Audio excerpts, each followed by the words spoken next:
यहाँ मैंने क्या बोला कि ये जो रूल है ना, ये रूल इंटीजर के लिए वैलिड है, ये रूल क्या हमारा आर माइनस जेड के लिए वैलिड है, सॉरी। और ये जो रूल है हमारा एक्स कोई भी रियल नंबर हो बट के इज एनी इंटीजर। तो अब तुम देखो यहाँ पे क्या है, देख लो ना, ये ऐसे ही वेरीफाई हो जाएगा ना। अगर तुम इसको माइनस, ये अगर ये इंटीजर है, इसको तुम अगर ऐसे लिखोगे तो गड़बड़ हो जाएगा ना। इसका वैल्यू तो -3 आ जाएगा, इसका वैल्यू तो -2 आ जाएगा, जो कि आपस में इक्वल नहीं है। तो मैंने क्या बोला कि greatest integer of -x is equal to minus greatest integer of x-1। ये कब वैलिड है? When x belongs to r minus z। And greatest integer of -n is equal to minus greatest integer of n। ये कब valid है? When n belongs to z। और greatest integer of x plus k is equal to greatest integer of x plus k कब valid है? जब x कोई भी real number हो एंड k क्या हो हमारा, बिलोंग्स टू z। अब हमसे क्या पूछ रहा है? अब हमसे ऐसे पूछ रहा है ना, greatest integer of x minus greatest integer of -x, इसको पूछ रहा है। तो हमने यहाँ क्या अज्यूम कर लिया कि x हमारा इंटीजर नहीं है, इसको तो एज इट इज रहने दिया। हमने क्या अज्यूम कर लिया कि हमारा x इंटीजर नहीं है, तो फिर हमने रूल नंबर 3 लगा दिया। तो ये तो एज इट इज रह गया, ये माइनस तो ऐसे ही दे रखा है। x इंटीजर नहीं है तो फिर क्या होगा, इसका value minus greatest integer of -1। यहाँ पे हमने क्या करना होगा, x not belongs to z। और फिर एक बार मान लिया क्या कि x हमारा इंटीजर है, तो ये तो माइनस होगा। अगर x इंटीजर है तो ये क्या हो जाएगा, minus greatest integer of x। यहाँ पे हमने क्या मान लिया, x बिलोंग्स टू z। तो ये हमें क्या मिल गया, ग्रेटेस्ट इंटीजर। ये माइनस माइनस क्या हो गया, ये माइनस माइनस प्लस हो गया, तो क्या हो गया, 2 greatest integer of x plus 1, ऐसा हो गया। If x is not belongs to z, और ये minus minus 2 greatest integer of x हो गया if x belongs to z। तो ये हमारा रूल आ गया किसका, greatest integer of x minus greatest integer of -x का। तो इसमें हमें कोई रटने की तो जरूरत पड़ी नहीं इस रूल को। इस रूल को तो हमने फर्स्ट सेकंड और थर्ड से ही डिराइव कर लिया, मतलब फर्स्ट और थर्ड से डिराइव कर लिया, सेकंड की हमें जरूरत ही नहीं पड़ी। अब अगर मैं इस माइनस की जगह ना बीच में प्लस दे देता हूँ, अगर मैं ऐसे लिखूं greatest integer of x plus of minus greatest integer of x, ऐसे लिखूं तो भी कोई प्रॉब्लम नहीं है। इसको मैं यूज कर सकता हूँ greatest integer of x plus, इसको मैंने लिख लिया minus greatest integer of x -1। लेकिन यहाँ क्या मानना होगा, if x not belongs to z, ठीक है। और फिर यहाँ क्या बोला, greatest integer of x plus, इसको क्या कर लिया हमने, माइनस ग्रेटेस्ट इंटीजर x लिख लिया। फिर यहाँ क्या बोलना होगा, if x belongs to z। तो ये रूल क्या बन गया, ये minus minus 0 -1 if x not belongs to z, और ये क्या हो गया 0 if x belongs to z। ये किसका वैल्यू हो गया, greatest integer of x plus of minus greatest integer of x। तो इसमें तो मुझे कहीं कोई याद रखने की जरूरत तो है ही नहीं, बस अगर तुम्हें rule number 1 and rule number 2 rule number 3 याद होगा, यही बात यहाँ लिखा हुआ है, ठीक है। ये रूल नंबर 4 हो गया, ये रूल नंबर 5 हो गया। अब आ जाओ ये रूल नंबर 5 क्या बोल रहा है और रूल नंबर 6 क्या बोल रहा है, sorry, rule number 5 and rule number 6 क्या बोल रहे हैं। तो रूल नंबर 5 क्या बोल रहा है, अब एक बात तुम पहले ये बताओ, अगर मैं तुम्हें बोलूं ना कि ग्रेटेस्ट इंटीजर ऑफ x ये या तो ग्रेटर हो या इक्वल हो 2 के, तो x का वैल्यू निकालो, देन फाइंड, अगर मैं ऐसा क्वेश्चन दूं, find the value of x का वैल्यू निकालो। अगर ग्रेटेस्ट इंटीजर ऑफ x क्या हो, या तो ग्रेटर हो या इक्वल हो 2 के, तो x का वैल्यू निकालो। तो इसको कैसे सॉल्व करोगे, एक रियल नंबर लाइन हमने बना लिया, यहाँ पे 2 बना लिया, यहाँ पे 3 बना लिया, यहाँ पे 1 बना लिया, ऐसे बना लिया। अब तुम ऐसे सोचो, ग्रेटेस्ट इंटीजर x का क्या होना चाहिए, या तो 2 के इक्वल होना चाहिए या 2 से बड़ा होना चाहिए। तो हमें x का वैल्यू खोजना है। देखो 2 पर ग्रेटेस्ट इंटीजर क्या होगा, 2, तो x का वैल्यू 2 हो सकता है। 2 के अगर आगे बढ़ते जाओगे तो सब पे ग्रेटेस्ट इंटीजर 2 होगा, तो 2 के और 3 के बीच के सारे रियल नंबर भी x का वैल्यू हो सकता है। अगर तुम सब पे 2 होगा, अगर तुमने 3 लिया तो 3, अगर x का वैल्यू 3 लिया तो ग्रेटेस्ट इंटीजर क्या होगा 3, तो 3 भी तो 2 से बड़ा है, तो x का वैल्यू 3 भी हो सकता है। 3 से आगे बढ़ते जाओ, यहाँ पे 3 और 4 के बीच में लोगे, अगर तुम कोई भी x उठाओगे तो उसका ग्रेटेस्ट इंटीजर क्या होगा 3, तो थ्री तो है ना ग्रेटर देन 2, तो इसको सेटिस्फाई कर रहा है। 4 लोगे तो 4 भी इसको सेटिस्फाई कर रहा है। कहने का क्या मतलब है कि 2 और 2 के बाद जितने भी रियल नंबर्स है ना, ये सब इस इनइक्वालिटी को सेटिस्फाई कर रहे हैं। समझ में आ रही है बात? अब अगर तुम 2 से पहले जाओगे, 2 से थोड़ा भी पहले जाओगे, मान लो आगे तुमने 1.98, तो 1.98 का ग्रेटेस्ट इंटीजर क्या हो जाएगा? 1। तो 1 is greater than equals to 2, ये तो फॉल्स है ना।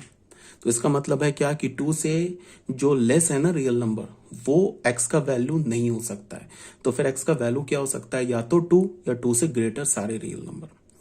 ठीक है, बात आ रही है समझ में? x का वैल्यू क्या होगा? 2 या 2 से ग्रेटर सारे रियल नंबर। अब अगर मान लो कि मैं कोई ऐसे लिख दूं, greatest integer of x is less than equals to -3, then find the value of x, then find the value of x। ठीक है, तो यहाँ पे भी कोई प्रॉब्लम नहीं है, ऐसे होगा। यहाँ -3, यहाँ -2, यहाँ -1, यहाँ -4, -5, ऐसे जाएंगे। अगर तुमने x का वैल्यू -3 डाला तो उसका ग्रेटेस्ट इंटीजर 3 होता है, तो 3 is greater than equals to -3, ये तो ट्रू है ना। तो इसका मतलब x का वैल्यू हम -3 ले सकते हैं। अगर तुमने x का वैल्यू -2.9 लिया तो -2.9 का भी ग्रेटेस्ट इंटीजर क्या होगा? -3। तो -3 is greater than equals to -3, ये भी करेक्ट है। इसका मतलब हम x का वैल्यू -2.98 भी ले सकते हैं। अब तुम्हें पता चल गया होगा कि x का वैल्यू अगर हम -3 और उससे ग्रेटर लें तो वो सारे x का वैल्यू उसको सेटिस्फाई करेगा।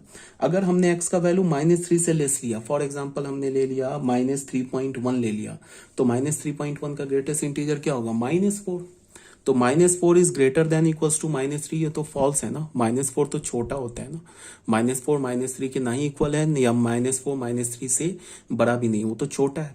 तो इसका वैल्यू क्या होगा? इसका मतलब क्या होगा कि x जो होगा वो या तो -3 होगा या तो -3 से बड़ा होगा। तो अगर मैंने ऐसे तुम्हें लिया greatest integer of x is greater than equals to 2, तो इसका क्या मतलब हुआ? इंप्लाई किया x is greater than equals to 2। अगर मैंने लिखा greatest integer is greater than equals to -3, तो यहां से हमें क्या पता चला? x is greater than equals to -3। अगर मैंने लिखा greatest integer of x is greater than equals to 0, तो यहां से हमें क्या पता चला? x is greater than equals to 0। इसी बात को हम जनरलाइज कर देंगे कि ग्रेटेस्ट इंटीजर ऑफ x अगर greater than equals to 2k होगा, तो यहां से हमें क्या पता चलेगा? x is greater than equals to k। तो यही हमारा रूल आ गया। इसमें कहीं कोई रटने की तो जरूरत है नहीं कि हमें रट गए इसको कि greatest integer of x is greater than equals to k, where k is an integer, then x is greater than equals to k। ऐसा तो हमें जरूरत नहीं पड़ा, सिंपल सा हो गया।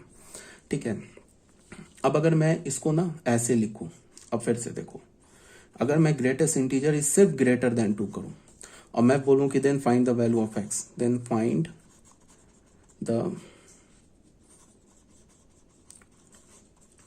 x का वैल्यू निकालो, तो अब तुम फिर ऐसे देखो, फिर एक नंबर लाइन हम ड्रॉ करते हैं। यहाँ पे 2 डाला, यहाँ पे हमने 3 डाला, यहाँ पे हमने 4 डाला, यहाँ पे हमने 1 डाला, यहाँ पे 0 डाला। अब ग्रेटेस्ट इंटीजर x का क्या होना चाहिए? 2 से बड़ा होना चाहिए, 2 के इक्वल भी नहीं होना चाहिए, 2 से छोटा भी नहीं होना चाहिए, 2 से बड़ा होना चाहिए। तो हमें ऐसा x का वैल्यू खोजना है जिसका ग्रेटेस्ट इंटीजर, मतलब ऐसा इनपुट खोजना है जिस पर आउटपुट, इनपुट हम क्या बोलते हैं? डोमेन के एलिमेंट को। आउटपुट किसे बोलते हैं? उसके रेंज के एलिमेंट को। मतलब इनपुट के क्रॉसपॉन्डिंग जो इमेज होगा उसे हम आउटपुट बोलते हैं। तो इसका मतलब हमें ऐसा इनपुट खोजना है, इसका मतलब हमें ऐसा x खोजना है जिस पर y वैल्यू क्या हो? वो y क्या है? ग्रेटेस्ट इंटीजर ऑफ x है। y का वैल्यू तो है ना ग्रेटेस्ट इंटीजर ऑफ x। हमने फंक्शन में डिफाइन किया ना, y is equal to greatest integer of x is equal to fx। तो इसका मतलब हमें ऐसा x खोजना है जिस पर y जो हो ना 2 से ग्रेटर हो, 2 के इक्वल भी ना हो। तो तुम ऐसे देखो, अगर हमने x का वैल्यू 2 लिया तो क्या सेटिस्फाई करेगा? बिल्कुल नहीं करेगा। अगर हमने x का वैल्यू 2 यहां डाला तो 2 इज ग्रेटर देन 2, 2 का ग्रेटेस्ट इंटीजर क्या होगा? 2 होगा। तो 2 is greater than equals to 2, ये तो फॉल्स है ना।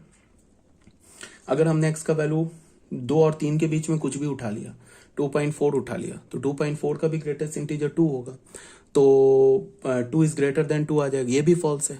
अगर हमने ग्रेटेस्ट इंटीजर मान लो 2 से पहले उठा लिया, 1.9 उठा लिया, तो 1.9 का ग्रेटेस्ट इंटीजर क्या होगा? 1.9 का ग्रेटेस्ट इंटीजर 1 होगा। तो 1 is greater than equal 1 is greater than 2, ये भी फॉल्स है। इसका मतलब क्या है कि 2 से तो हम पीछे जा नहीं सकते, 2 से आगे जा सकते हैं। कहां तक जा सकते हैं? 2 और 3 2 नहीं ले सकते और 2 और 3 के बीच का कोई रियल नंबर नहीं ले सकते, बिकॉज 2 और 3 के बीच के सारे रियल नंबर का ग्रेटेस्ट इंटीजर क्या होगा 2। तो यहां पे क्या हो जाएगा 2 इज ग्रेटर देन 2, तो अगेन फॉल्स हो जाएगा। इसका मतलब क्या है कि हम पहला जो x का वैल्यू है वो 3 ले सकते हैं। ठीक है, x का वैल्यू हम क्या ले सकते हैं 3, x का वैल्यू 3 डालो तो 3 इज ग्रेटर देन 2, ये तो ट्रू है।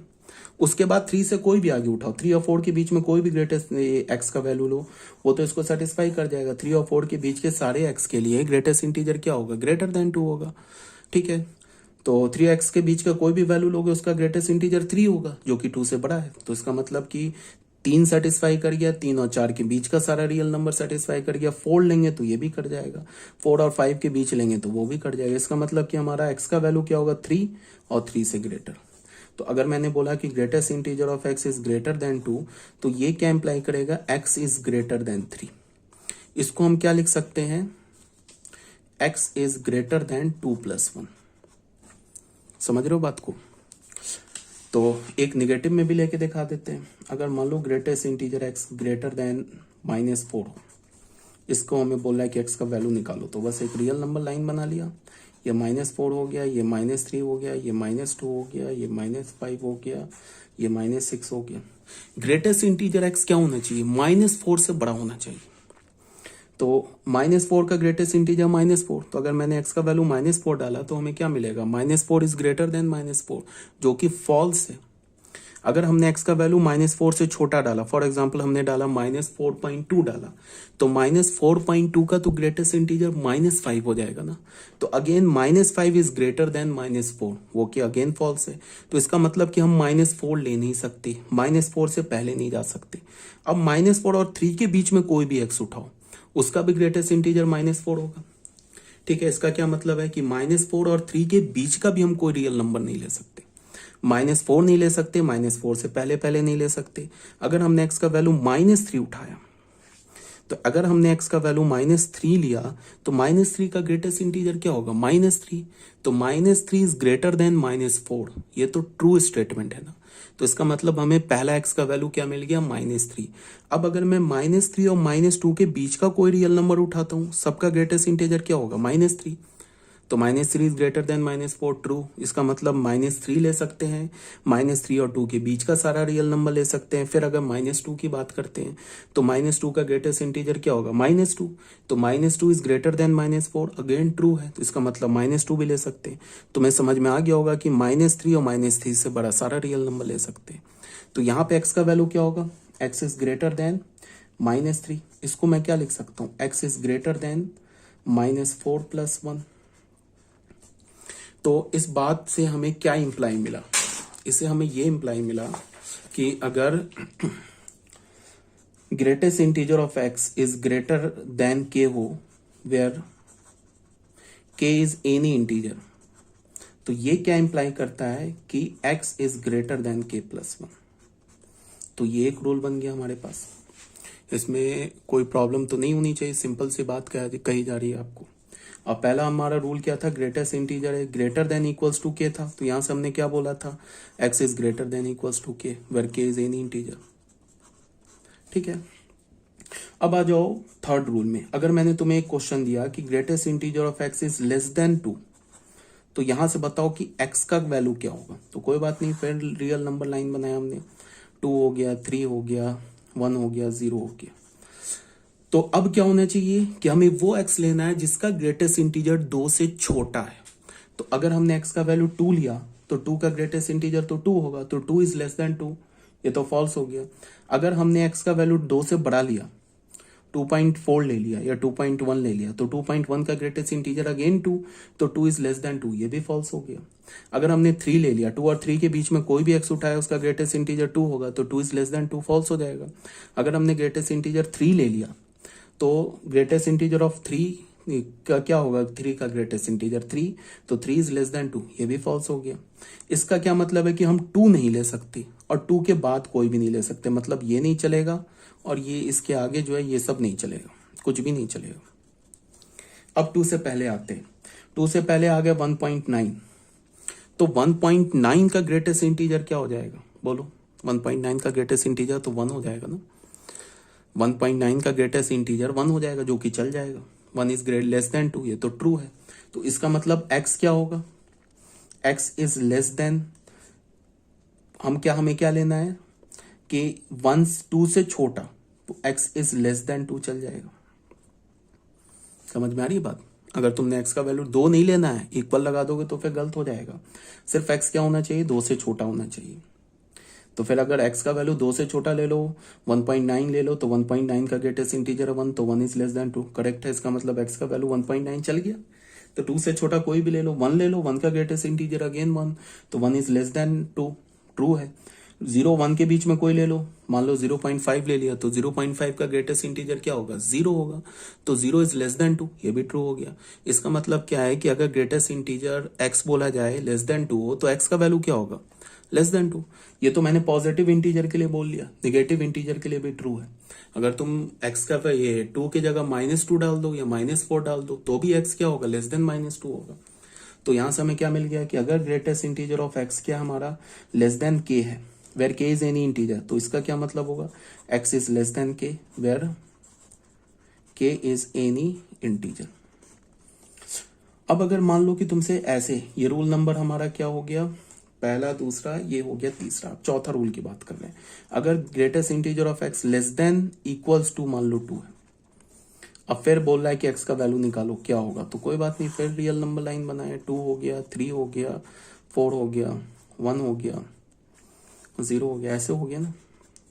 तो बताओ 2 के इक्वल आप ही आना चाहिए। तो अगर हमने x का वैल्यू 2 लिया, तो ग्रेटेस्ट इंटीजर क्या हो जाएगा, 2 के इक्वल, तो ये चल जाएगा। अगर हमने x का वैल्यू ना, अगर हमने x का वैल्यू क्या ले लिया, 2 और 3 के बीच में ले लिया, x का वैल्यू अगर हमने 2 और 3 के बीच में ले लिया, तो उसका ग्रेटेस्ट इंटीजर क्या हो जाएगा, बताओ। उसका ग्रेटेस्ट इंटीजर हमारा हो जाएगा 2।